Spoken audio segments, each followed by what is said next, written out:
السلام عليكم. ازيكم يا جماعه؟ عاملين ايه الاخبار؟ حاسس ان انا بدات التزم معاكم بدري، يعني بص فيديو امبارح وفيديو النهارده. بالمناسبه صح، فيديو امبارح اللي انا نزلته يوتيوب قفل الكومنتات، هو اللي قفل الكومنتات من نفسه، انا مش عارف ليه والله قفل الكومنتات يعني. يا رب الفيديو ده الكومنتات بتاعته ما تتقفلش يعني ان شاء الله. الفيديو بتاع النهارده هنتكلم عن ازاي نقدر نذاكر اكتر من 10 ساعات في اليوم، حتى لو احنا ناس ما بتذاكرش كتير، ناس ما بتعرفش تذاكر كتير، ما بعرفش اقعد على الكتاب كتير. عارف انت الناس دي؟ زمان كنت كده انا، بس زمان قوي يعني من ايام ابتدائي. بس في الفيديو ده شارك معاك تجربتي في ازاي قدرت الحمد لله ان انا اقدر اقعد اذاكر اكتر من 10 ساعات. الحمد لله كانوا اكتر من 10 ساعات بشويه حلوين يعني. أه بس فبداية كده هنجهز حاجة نشربها، وكمان هننزل نعمل لايك، نعمل كومنت، نعمل سبسكرايب. مش عايزين نعمل حاجة من الحاجات ديت، ما نعملش حاجة براحتنا يعني عادي. هتلاقي لينك القناة الجديدة بتاعتي في الديسكريبشن وفي البين كومنت لو كانت الكومنتات مفتوحة. لو مش مفتوحة فخش على الديسكريبشن، قناة جديدة محتوى جديد. ويلا بقى نبدأ الفيديو بتاعنا. لما نيجي نعوز نذاكر اكتر من 10 ساعات، فاول حاجه المفروض نفكر فيها ايه؟ ان انا شخص حاليا انا مش بعرف اذاكر كتير، انا ما بعرفش اقعد على الكتاب كتير.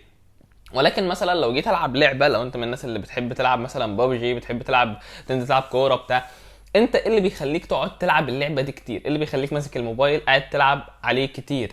الحاجه اللي مخليك قاعد تلعب كتير او قاعد تتفرج على مسلسل ممكن 3 ساعات تقعد تتفرج على مسلسل، هو ان انت مبسوط بالحاجه اللي بتعملها، انت فرحان، انت في جرعه سعاده جواك بالحاجه اللي بتعملها.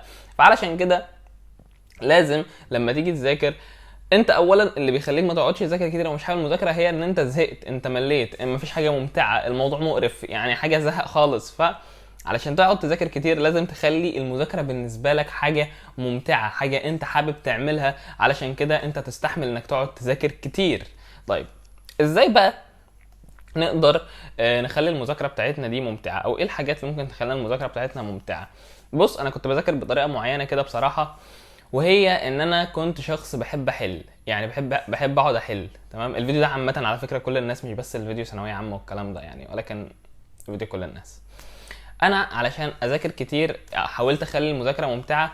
انا كنت بحب احل قوي، تمام؟ فكنت بعمل ايه بقى؟ بخلي جزء اخلي جزء اذاكر، تمام؟ ما بذاكرش كتير، ما بقعدش اذاكر بقى وادش كتير، لا ممكن اخد ساعتين مثلا اذاكر، بالكتير قوي 3 ساعات اذاكر، رغم ان ده رقم كبير يعني جه معايا بالتدريج. وبعد كده في الراحه بتاعتي بقعد احل، تمام؟ مش بعمل حاجه، مش بقوم اريح اعمل بتاع ما اعرفش ايه. دي طريقتي، انا لقيت ان الموضوع ده ممتع بالنسبه لي، فبقيت احل كتير. وبقيت احل بصراحه، كنت بشغل اغاني وانا بحل، يعني كان الموضوع بالنسبه لي برضه حاجه ممتعه ومسليه، ولكن يفضل ان انت ما تشغلش اغاني ولا حاجه، نظرا لانها في بعض الاقوال بتقول ان هي حرام. طيب تاني حاجه، ازاي برضه اخلي المذاكره بتاعتي ممتعه؟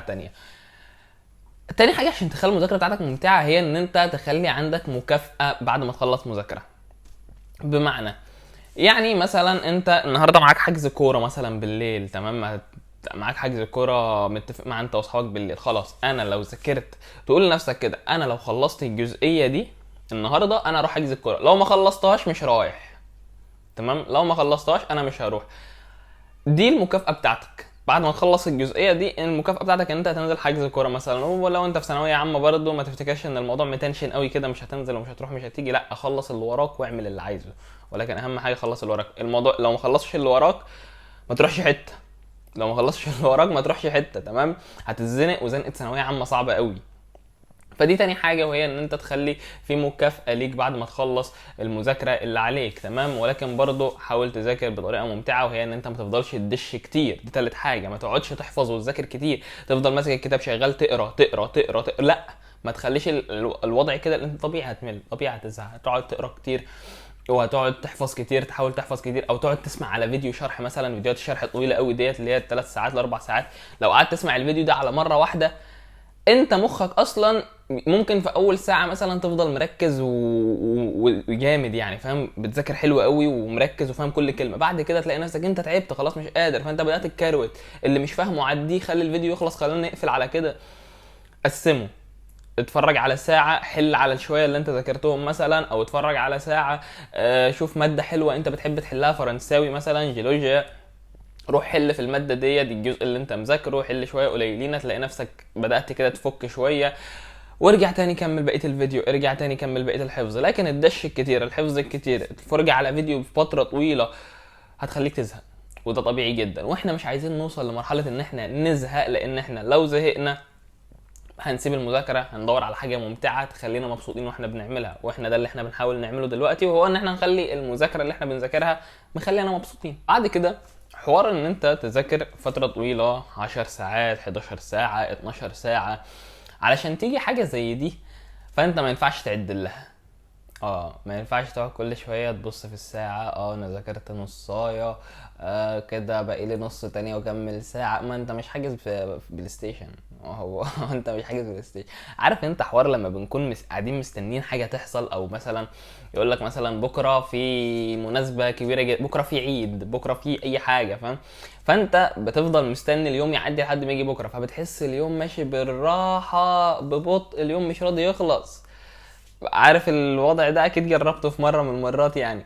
علشان كده ده نفس الحاجه اللي بتحصل وانت مستني ان انت تكمل مذاكره 10 ساعات عشان تقفل. انت كل شويه بتبص على الساعه بتشوف انت خلصت وقت قد ايه، انت ذاكرت وقت قد ايه. يا جماعه مفيش حاجه اسمها بقعد اعد انا ذاكرت قد ايه. تمام؟ المذاكره مبدئيا اصلا مش بالوقت، ولكن 10 ساعات هو رقم حلو جدا لو انت بتجيبه من غير ما تاخد بالك. ما انت ممكن تقعد تذاكر 10 ساعات وانت مش فاهم حاجه. تمام؟ فالمذاكره مش بالوقت، المذاكره بالتحصيل. ولكن لو ذاكرت 10 ساعات بتحصيل فده هيكون حاجه جامده جدا. تمام؟ وعلشان كده بقول لك المذاكره ال10 ساعات ما بتجيش بان انت تقعد تعد الساعات اللي انت بتذاكرها. طيب انا عرفت ازاي ان انا بذاكر اكتر من 10 ساعات؟ ان انا حسبتها في مره والله. جيت في نص السنه كده، في ثانويه عامه في نص السنه، لقيت بقى ناس كتير من صحابي بيقولوا انا بذاكر ما اعرفش وقت قد ايه، وانا بذاكر وفيديوهات يوتيوب بقى، فيديو والناس بتذاكر 10 ساعات، ناس بتذاكر اكتر، ناس بتذاكر اقل. فاللي هو طب انا بذاكر قد ايه؟ فحسبتها بقى، قعدت اعد في يوم، هو يوم واحد بس قعدت اعد، فضول بس مني ان انا اعرف انا بذاكر كام ساعه في اليوم زي بقيه الناس. وكانوا اكتر من 10 ساعات الحمد لله. مش هقول لك رقمهم، تمام؟ ما تقوليش هقول رقمهم، مش هقول. والحاجه اللي بعد كده بقى في حوار ان انت تذاكر اكتر من 10 ساعات، او ان انت تذاكر فتره طويله بتحصيل كبير في اليوم، هو ان انت تصحى بدري. ليه تصحى بدري؟ لان انت لما بتنام بتصحى الظهر، اغلبنا بننام وبنصحى الظهر.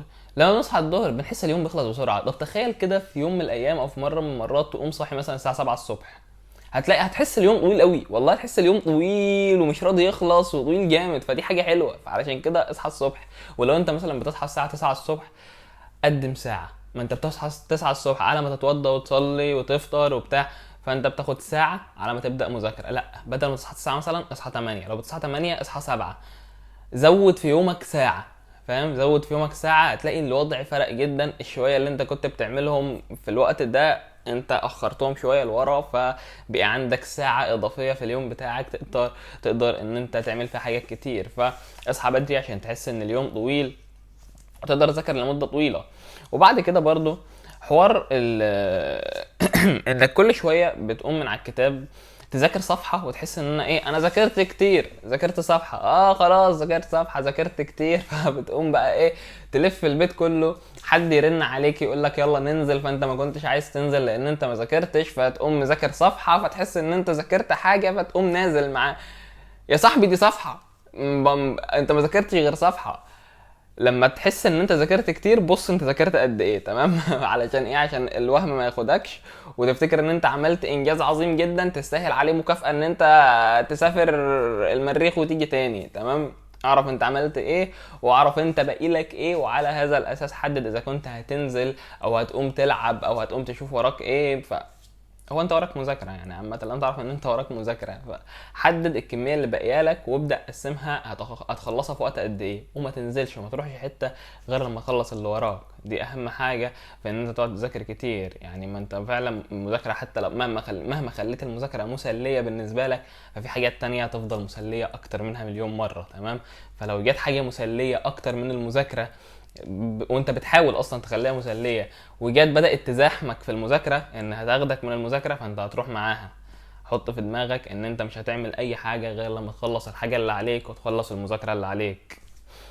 ده كان اهم الحاجات بخصوص ازاي تقدر تذاكر اكتر من 10 ساعات في اليوم.